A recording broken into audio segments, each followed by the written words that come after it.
Today we are going to be looking at another important African poem titled The Black Woman by Leopold Senghor.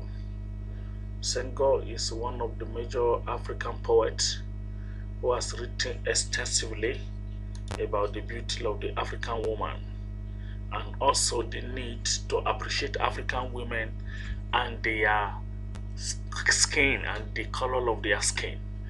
So the poem eulogizes, praises the nursing of children, the beauty of the African woman, how African women are being praised, and their nature of life. So the poem revolves around woman not only on sexual or sensual praise, but also about the beauty and the beauty of African motherhood. So the African motherhood was more of care, suffering and laboring to carry children or to make the children become great. Now let's go into the poem in full. Now we have a poem called, this is the poem, look at the first stanza, naked woman, black woman. So the naked woman there is not the beauty of, or is not portraying a symbol of somebody who is not wearing clothes, but the natural beauty of the African woman. And then the beauty also comes with the color of the skin, which is black woman. And then look at the second stanza, clothed with your color, which is life, with your form, which is beauty. Now you can see from the poem that the first stanza emphasizes the thematic statement, which is the title of the poem, and also it also emphasizes on the natural color.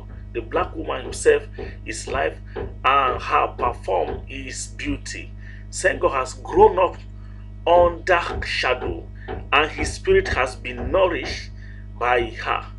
Now that he has grown up and matured, he returns to her, that is the African motherhood, the Africa as a motherland, and also the black woman as a human mother of the poet. Now look at the second stanza carefully. Then is in the second stanza, the woman is seen as a lover, a woman whose flesh is that of a ripened fruit. Now look at it carefully. Clothed with your color, which is life, with your form, which is beauty. Now look at the next one. In your shadow I have grown up. The gentleness of your hand was laid over my eyes. Now the interpretation of this point, you can interpret both based on the motherhood as Africa, and also on the personal ground of the person of the mother, the biological mother also. So in these two analyses, both of them goes with the poem. Now he has grown in the motherhood of Africa, in the motherland of Africa, and also in the motherhood of his mother, in the care of his own biological mother. So both Africa as a mother and the human woman as a mother also. And don't forget that the poem was written in French, which is feminine, that is the black woman, which was later translated into English. Now look at the next one. And now high up on the sun-baked pass, at the heart of summer, at the heart of noon, I come upon you, my promised land. Now referring to the Africa as a motherland. And your beauty strike me to the heart like the flash of an eagle. Now you can see that even despite that at the time when this poem was written, France was still colonizing Senegal. But even when Senghor was living in Senegal, sorry, when Senghor was living in France, he still have this passion that yes, Africa was his motherland. And then, despite the beauty of Paris where he was living, he still praises his motherland, which is Africa. And he refers to it as his promised land. You know, in the modern African society, somebody may be saying America or France or any other country or maybe United Kingdom as a promised land to go.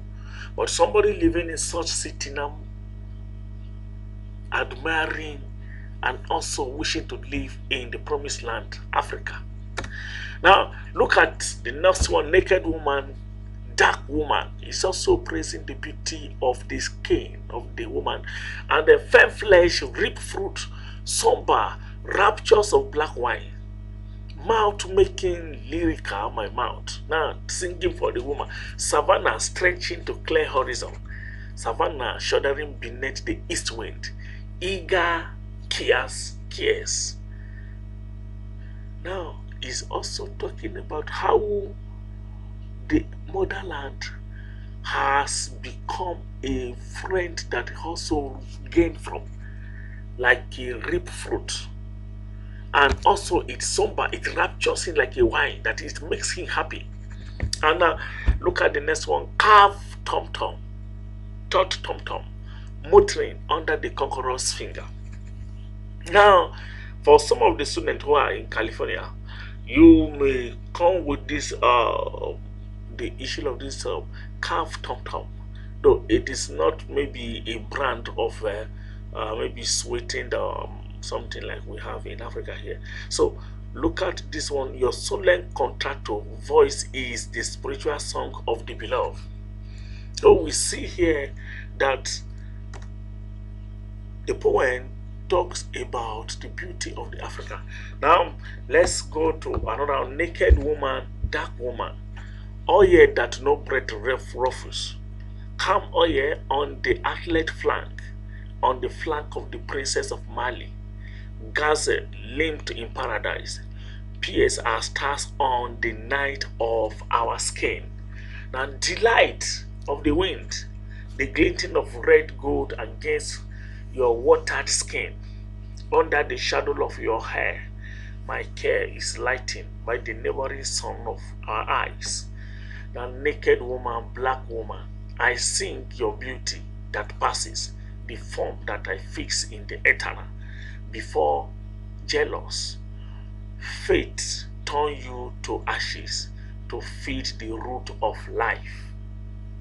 Now, as I said earlier, the poet is a Senegalese African who lives in Paris when he wrote this poem, and it was written in France, Feminois, and also we saw from the first stanza of the poem that the emphasis is laid on the color of the black woman and also the beauty of the motherland, where Africa is praised by the poets, and he desires that he should be in Africa. He also compared Africa to the infinite savannah that shudders beneath the cares of the east wind. So the Africa to him is like a tight, well sculptured drum that resounds under the fingers of a violent conqueror. So a woman whose resonant contralto voice became the spiritual anthem of the loved one. Then we also see that the persona in the poem respect the black skin, and then he reiterates his love for the black skin in the substitution of dark for black. So we also use emphasis like naked woman, dark woman.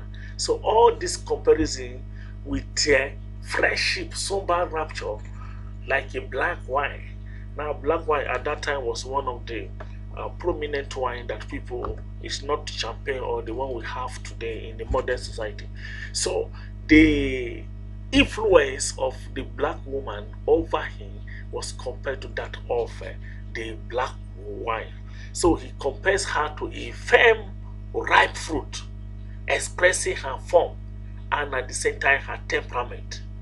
So that is when he said, stretching to clear horizons and savannah shuddering beneath the east wind, eager cares. Now we also see that the poet or the persona praises the beauty of the Africans naked woman, especially from line 20 to line 28, and also the dark woman with rich description and more profound comparisons. So she is referred to as Oye. Why? An influence to her smooth skin and also the untainted beauty. And at the same time, he also compared it to a gazelle leap in paradise. So, yet again, he picture of the perfect creation. That is, the woman look like a picture of the perfect creation. And also how the Africa feeds him and nurture him also can be compared to this. Now, we also see that he continued the praise of the motherland of the African woman in line 29 to 33 also. And then he also sing in paradise of the beauty of the naked woman. He also recognizes the ephemerity of the human existence. And then he also likened the beauty to an immortal.